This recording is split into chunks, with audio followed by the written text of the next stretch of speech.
Spider-Man 2 has been the topic of discussion for gaming for the past few weeks since the beginning of its release. Going into this game for me, I was super excited to return back to New York for another adventure, this time being able to use both Pete and Miles. Insomniac has been absolutely killing it with the previous games in the Spider-Man series, as well as the newest Ratchet & Clank game, which I didn't do a review on, but definitely fits under the title as an elite must-play experience. Since Spider-Man 2 is a PlayStation exclusive, you already know that it's a mixed bag of what you're going to see on these review sites. Some people solidify it into their Game of the Year list, and others straight up calling it a buggy, overpriced DLC with cutscenes. So if you clicked on this video, odds are you're trying to see my opinion on the web-swinging, action-packed game that I'm excited to talk about. Yo, what's going on, guys? It's your boy, YouLoveNicktana, back again with another review, and today we're going to be talking about Spider-Man. Thank you guys all for being here and clicking on this video. Just know if you like this stuff, there is a way of doing it by hitting the subscribe button, liking, all that good stuff. It really does help. And thank you guys for 500 subs. Let's get into Spider-Man 2. An amazing game, but not perfect. Spider-Man 2 is a superhero action adventure which goes into the lives of Miles Morales and Pete, who are saving New York from the terrors that can strike at any single moment. But it gets way deeper than just fighting crime and bodying bad guys. Each of these two heroes are not only fighting crime, but also trying to figure out their personal lives. Pete trying to maintain friendships and strong relationships, and Miles trying to find himself, forgive the past, and live the life of a regular high school student. Both of the stories and events that these heroes go through were absolutely incredible, like Pete and Harry trying to fix their relationship and getting him help for his health problems that are starting to take over and take full effect to him, and Miles by his struggles of writing a paper about who he truly is and trying to find peace with his father's death. The cutscenes and the interactions during it were top-notch and were done so great. Graphic-wise, this is the best I've seen in a very long time. Just for you guys to get like a settings aspect of how I played the game, I did play on performance mode, and I did make sure that my frame rates were steady at every single moment. I know people have played the game on fidelity mode and it looks very well, but for this review and every single clip that you see, this was performance mode, and I absolutely had no problem with it. It actually maintained its frame rates while keeping a very crisp picture. Like in the beginning of the review, I told you guys that I played Ratchet & Clank Rifts Apart, and the performance mode on that was insanely clear, and it just takes advantage of that PS5 software to bringing out a great game, a great looking game, I must say. They got every hair follicle down to a science, it seems like. Spider-Man is comparable to Final Fantasy 16, which is known for its cinematics. I would have loved to see what it looked like on fidelity, but at the same time, I'm a frame guy. But I still have the question about what the hell happened with the MJ in this game. I don't think I'm the only one thinking this. I just don't think she came close to looking like the influence character they modeled her after. Also, while we are on the topic of graphics, New York has never looked so great. I'm not a real nitpicky person about highlighting the difference between the way it looks in this game from the others, but I'm here to say shut the f about it, okay? I think I've seen a lot of people on social media saying like this looks the game is Spider-Man 1, Miles Morales. How much do you want them to change about New York City? It's New York City at the same. It's just a place, man. Like I don't know what more you want them to put in the game. If you were sitting there trying to figure out every single detail that's been copy and pasted from other games, you truly need to go outside, or you truly need to go take a cold shower, because this is just absolutely ridiculous. Stop talking about it on Twitter. All right, go make some friends and just shut up about it. Just leave it alone.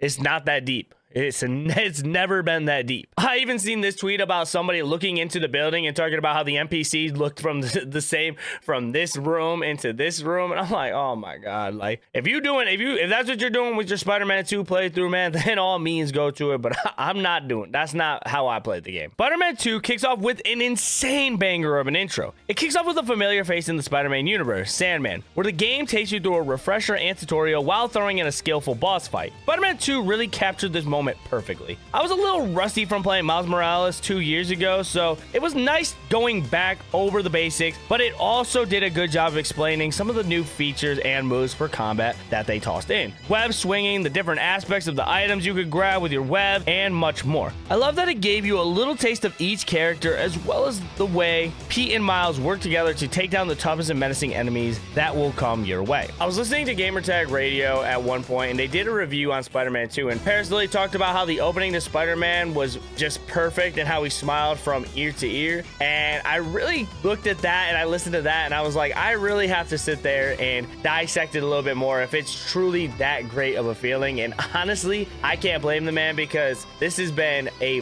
very fun opening moment for Spider-Man 2, and I think they've done it perfect to a T. I need to know down in the comments down below what you guys think is a better way to start off that game, because I couldn't think of anything. Getting into the gameplay for Spider-Man 2, it was top notch, but I won't say perfect. I love being able to explore New York in a bunch of different ways. You have the classic web swinging that we all love, and the way that Miles swinging has the swagger of a I'm not saying that. But now they added in web gliders that allow you to move in a straight motion to fly to whatever you need to be, while adding in wind tunnels to pick up insane amounts of speed to get a groove in. Even with the fast travel they have in this game, I decided to just swing instead and explore, because this game has the best traversal system in gaming I have ever seen. So smooth, so satisfying, with tricks and a map covered with so many collectibles that it makes it so breathtaking. From finding a spotter bot over here, turning your shoulder to a side quest that, even though it's 500 meters away, in Spider-Man terms, that means it's right around the corner. You can go from stopping a car stealing heist to doing one of the saddest missions in the game.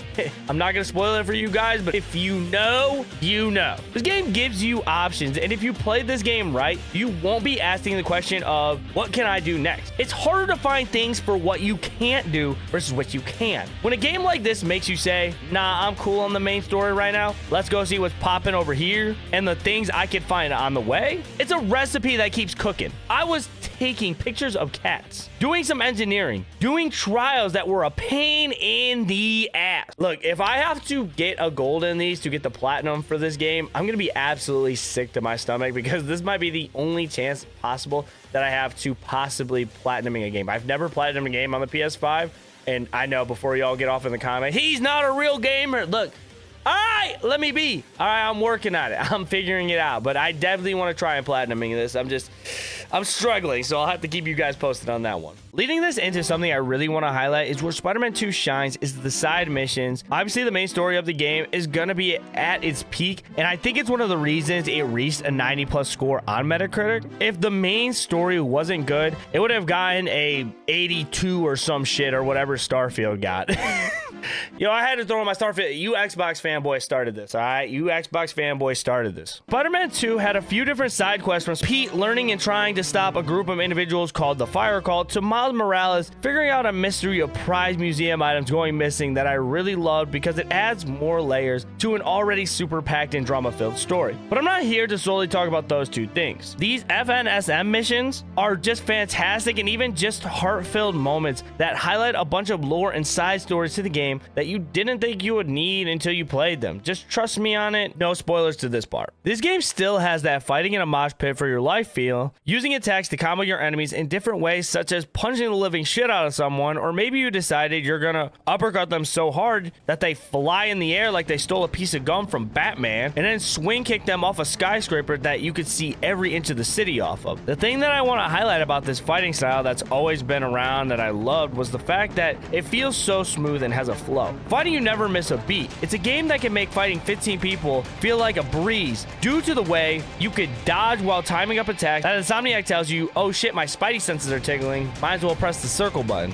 and then back to a good old ass whooping. Another new mechanic that Spider-Man 2 adds is the new parry system. The parry system to me was very great, and I think it adds a new level of eliteness to a combat game whenever they can get it right. Parrying works when big brute enemies try to lay some real damage on you and there's no way to dodge. Instead, you have to parry to send off a burst effect to start laying in real combos. Getting off of Spider-Man for a second, I love when games throw in a great parry system, especially in heavy combat games that will make you feel like you're in a god mode situation. Bloodborne. Being able to parry that slight window in that game will completely stun an enemy for you to go in and do massive amounts of damage while your enemy just has to stand there and eat it. So now that you guys are thinking, if you made it this far in the video, you're probably wondering why I said this game isn't a perfect game. Now, don't get it twisted. I'm not going to act like some of these Xbox words and Illuminati members, the way they are treating this game. That's just straight up meat riding, and my new favorite saying, banana rodeoing. Some of the problems I ran into had to deal with swinging a lot of the time. Nothing too crazy, honestly, but truly annoying. If you swing and somehow get past the invisible barrier the game didn't want you to get past, it could either glitch into buildings, and 95% of of the time, it will lock you out of getting out of the game, or you will just have to straight up fall to your death. Another one that I ran into was one where I'm taking down the symbiote nest and the health bar at the top just never went away until I died. Bugs were during boss fights, getting stuck into trees and no possible way of hitting them unless I used my ultimate, which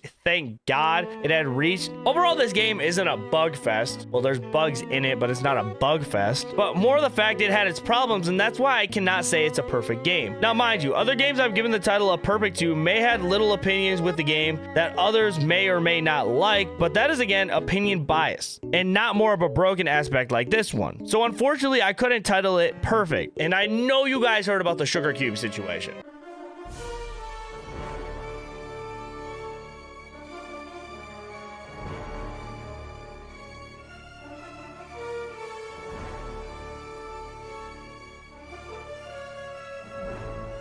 The last thing I did want to highlight is the content at the end of the game just seems super dead because there's just nothing to do. And I know that sounds dumb coming out and saying it like that, but it almost seems pointless to try anything after the game is beat. To kind of sum up this review so I can go ahead to play Super Mario Wonders finally, I just want to say that this game was a joy to play and very, very, very, very fun. It wasn't perfect, but that's fine. I don't expect the game to be perfect. Maybe if they fix the bugs, I could put it under that perfect category, but at the same time, I'm not going to sit here and just justifiably just let all that great experience and that great time of me playing the game get out of the way or not talk about, because the game really did a great job of really capturing an audience and doing what it does great. A great combat game with great cutscenes, a great story, and just a good solid 35-hour game. And there's nothing wrong with that game being about 35 hours. There's nothing wrong with that. I'd rather do something very fun and 100% something and beat that's like 30 to 35 hours than explore 1,000 planets, be bored by the gameplay, and just get tired of doing the same thing over and over and over again. We all know what game we're talking about. This game's definitely going to be up there for game of the year. I have no doubt about it. Will it be my game of the year winner? I would probably say no. And there's nothing wrong with that. I think PlayStation did a great job releasing this. I think Spider-Man 2 is a great game overall, and I think you guys should definitely spend the $70 on the game. It's not DLC like everybody else is saying. It has a whole new story, and you take the time to explore and do new things. I will also say that if you do not have a PS5 and you want to buy this game solely because of a PS5, I do think it is worth it for that aspect as well. It is a console buyer. It is a reason to get a PS5, and they just released a Slim, so if you want to get a PS5 for a little bit cheaper, you can. Thank you guys for listening to my review on Spider-Man 2. I truly and solely appreciate it.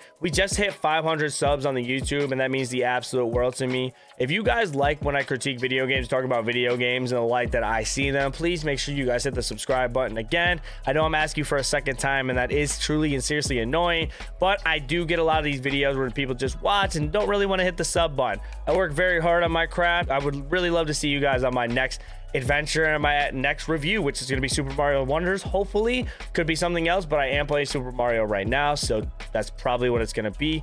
Thank you guys for all the love and support. Again, thank you guys for 500 subs. If you guys want to check out another review that I did, I'm gonna throw one up over here. This is gonna be my Sea of Stars review. I truly think this might be my game of the year pick right here, so make sure you guys check out the Sea of Stars review right here. And then also on this side, I'm gonna go ahead and put Dave the Diver, because I truly love Dave the Diver. I always recommend this video at the end of my videos, so make sure you check out Dave for real. Other than that, be safe, tell someone you love them. I'm on to Super Mario Wonders. I wonder if I'm really going to turn into an elephant in that game.